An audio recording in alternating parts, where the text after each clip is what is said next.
Hello students, today we are going to start with our new chapter. Name of the chapter is Up You Go.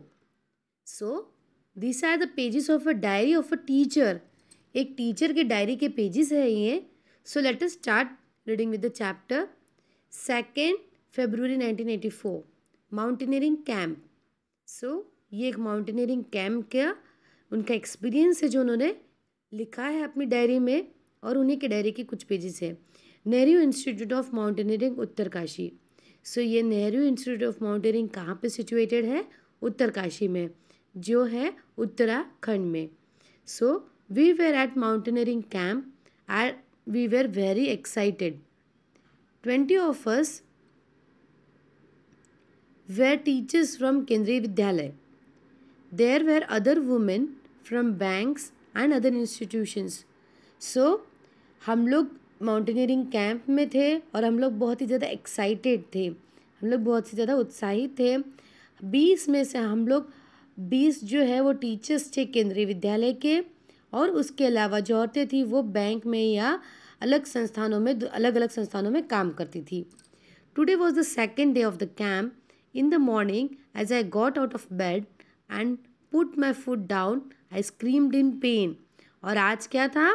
आज camp का दूसरा दिन था, और जैसे ही मैं सुबह उठी मैंने अपना पैर बेड से नीचे रखा तो मैं दर्द से चिल्ला उठी. स्क्रीम्ड इन पेन मतलब दर्द से चीख उठी. स्क्रीम मतलब चीखना. सो जो वो टीचर है वो बहुत ही ज़्यादा उनके पैर में दर्द हो रहा था. जैसे ही उन्होंने बेड के नीचे पैर रखा तो उनके पैर में दुख रहा था. I remembered yesterday's 26 kilometre walk with the heavy rucksack on my back. So वो बोल रही हैं कि कल मैंने 26 किलोमीटर चला था, और बैग मेरे बैग पे कैसा था? मेरे पीठ पे बहुत ही बड़ी रक्सैक थी. मतलब जो माउंटेनियरिंग पीपल यूज़ करते हैं, बड़ी सी बैग होती है, आपने देखी होगी, जो ट्रैकिंग के लिए क्लाइंबिंग के लिए लोग यूज़ करते हैं, वैसी बैग उनके, बहुत हैवी सी बैग उनके पीठ पे भी थी. I was afraid to go back to that steep climb and through the rough, narrow path. तो वो जो है अभी वापस से माउंटेन क्लाइंबिंग करने के लिए बहुत ही ज़्यादा डरी हुई है. स्टीप मतलब होता है बहुत ही ज़्यादा ऊंचा. ओके, तो वो उसके ऊपर चलने के लिए बहुत ही ज़्यादा डर रही है. एंड थ्रू नैरो पाथ मतलब कैसा है? उबड़ खाबड़ सा रास्ता है और बहुत ही संकरा है, बहुत ही पतला है. स्टीप मतलब होता है इस तरीके का. मतलब माउंटेन्स कैसे होते हैं? तो मतलब उसकी बहुत ही ज़्यादा चढ़ाई है, बहुत ही ऊंचा टाइप का है, तो उनको उसे चढ़ने में बहुत दिक्कत होती है. ठीक है. With the tears in my years I started walking slowly towards the room of brigadier ज्ञान Singh, the director of our adventure course.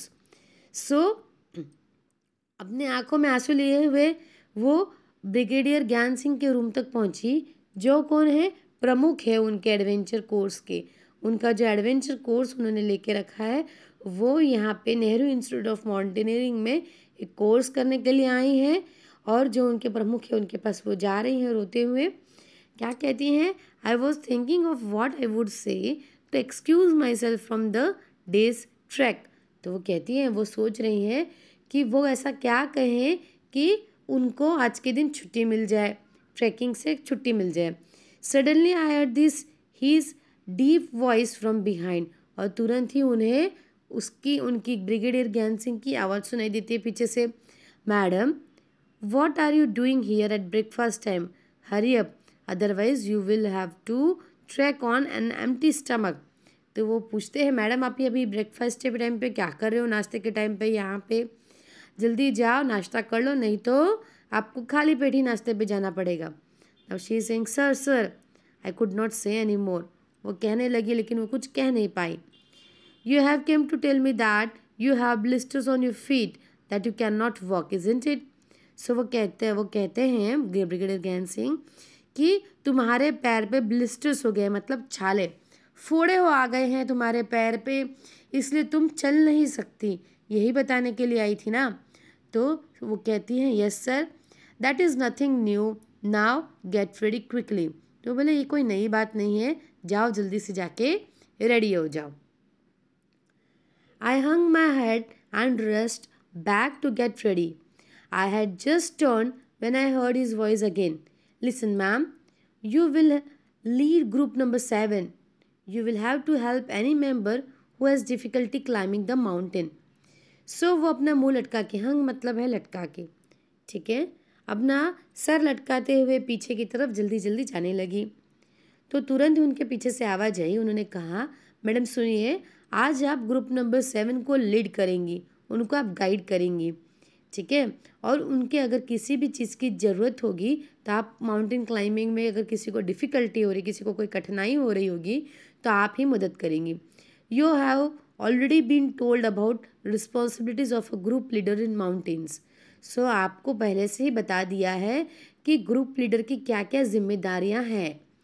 तो आज आपको ग्रुप नंबर 7 लीड करना है, ऐसा ब्रिगेडियर ज्ञान सिंह ने जो टीचर है उन्हें कहा।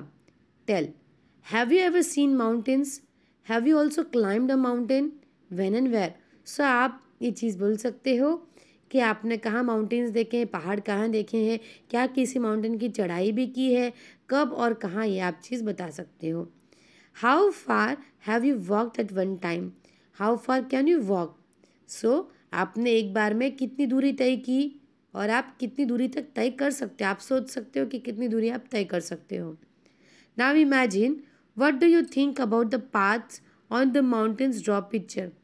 सो आप कैसे माउंटेन्स के रास्ते कैसे होते हैं ये आप सोच सकते हो और आप एक माउंटेन का पिक्चर भी ड्रॉ कर सकते हो।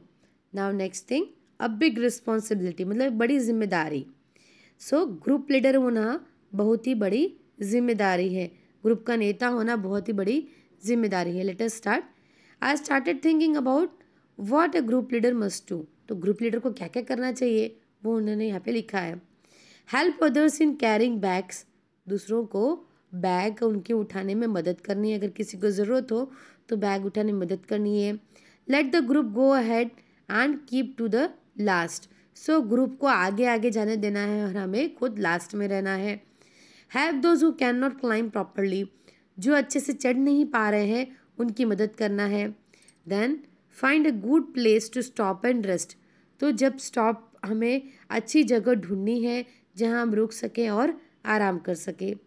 Look after those who are not well, so जिनकी भी तबीयत ठीक नहीं है उनका ख्याल रखना है। Then arrange for food for the group, मतलब फूड का अरेंजमेंट करना है अपने ग्रुप के लिए। The most important thing is to be ready to be punished even when someone else may have made a mistake.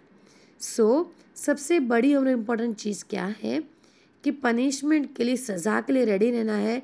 अगर आपके ग्रुप में से किसी ने भी कोई गलती करती हो तो ग्रुप लीडर को ही सज़ा मिलेगी। I realize that there was a special kind of discipline here. I wondered whether the camp will still be fun.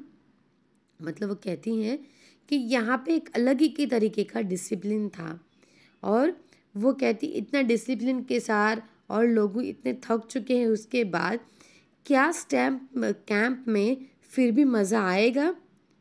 Okay students, this is all for today. I hope you must have understood this much. Rest of the chapter we will continue with the next lecture. Thank you and have a nice day.